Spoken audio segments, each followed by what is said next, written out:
you call it discipline, you call it responsibility, and every time life gets heavier, you tell yourself the same thing: I just need to keep going. But here's the truth. Nobody tells you. Sometimes you're not being strong. You're destroying yourself just to keep everything around you from falling apart. Every morning the alarm goes off and you're already tired, but you get up anyway. You answer the messages, go to work, solve the problems, handle the responsibilities, and somehow you still find enough energy to tell everyone else, "Don't worry, I've got it." Then someone asks how you're doing, and without even thinking about it, you say, "I'm fine." But you know you're not.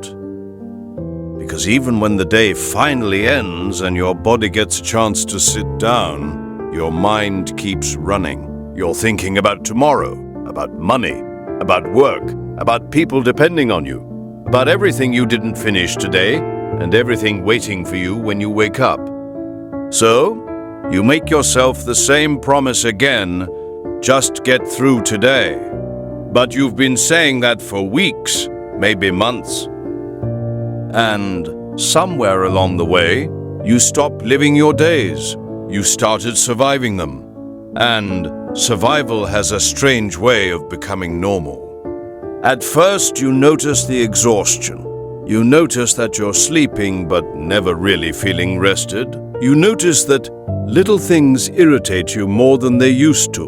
A message, a phone call, another request, another problem that somehow becomes yours to solve. But eventually, you stop noticing. You wake up, put yourself back together, and repeat the same routine. You become so good at functioning under pressure that nobody realizes how much pressure you're actually under. You still show up to work. You still laugh when someone makes a joke. You still reply, "Sure, no problem," when someone needs something from you, while a quiet voice inside you is begging for one day where nobody needs anything. And that's how it happens. Not with some dramatic collapse, not with one terrible day. It happens slowly. The things you once enjoyed start feeling like effort. You stop calling people because even conversations feel exhausting.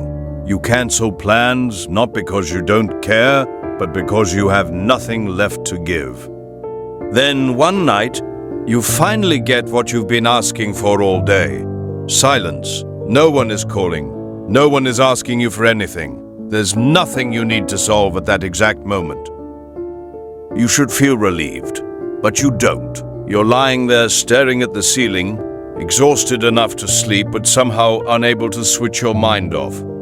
Tomorrow's problems are already playing in your head. What needs to be done? Who needs an answer? What could go wrong?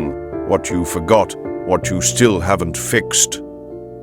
And maybe you reach for your phone just to escape your own thoughts for a while. 5 minutes becomes 30, 30 becomes an hour.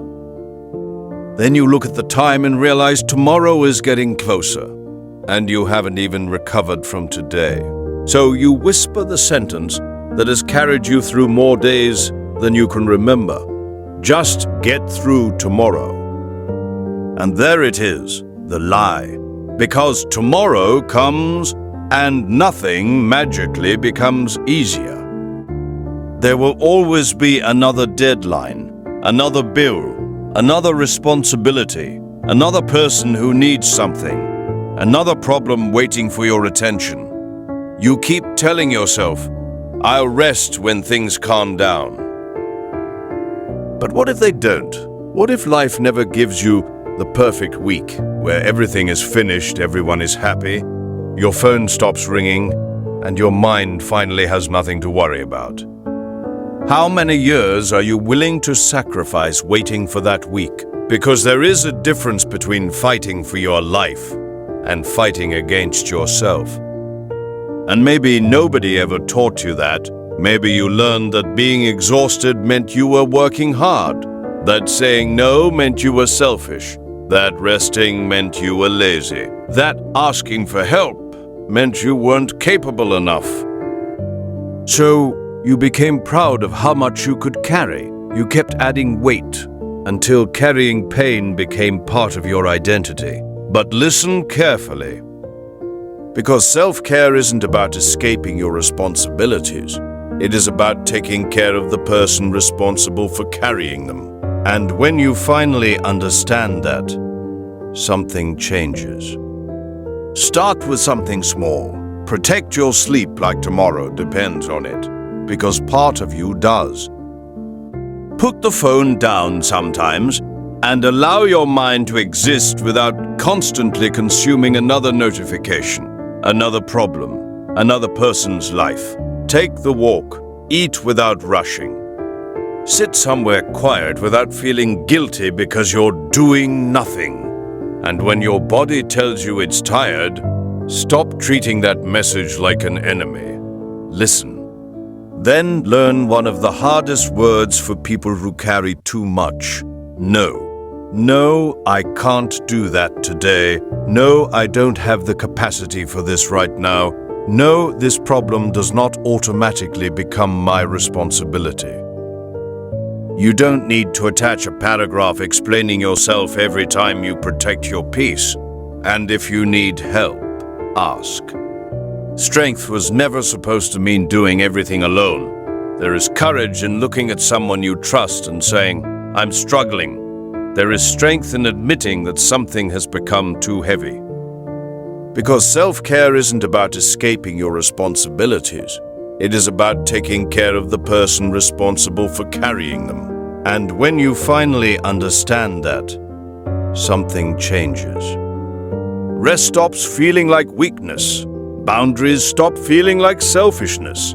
Taking care of yourself stops becoming something you promise to do one day and becomes part of how you survive today. You begin to realize that slowing down for a moment does not mean you've stopped moving forward. Sometimes, slowing down is exactly what keeps you moving.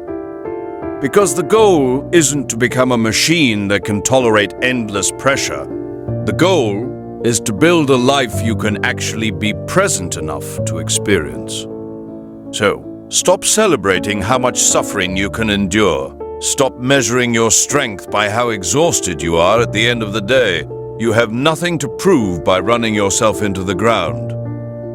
Your ambition matters. Your responsibilities matter. The people you love matter. But you matter too. And whatever you're building in this life, your career, your future, your family, your dreams, none of it requires you to destroy the person who is trying to build it. So, if you're watching this while telling yourself, "I'll be okay," I just need to push a little longer, hear this before you push yourself any further. You don't have to wait until your body forces you to stop. You don't have to wait until you've lost your energy, your peace, your relationships, or the version of yourself you used to recognize. There is no prize for becoming the person who endured the most pain in silence, and there is nothing weak about deciding that enough is enough. Take the break. Protect your peace. Say no when you need to. Ask for help when the weight becomes too heavy. And tomorrow, don't wake up trying to prove how much pressure you can survive. Wake up determined to build a life you don't constantly need to recover from. Because you were never meant to spend your entire life just getting through it. You were meant to live it. And if you're ready to stop surviving and start rebuilding yourself, subscribe to win.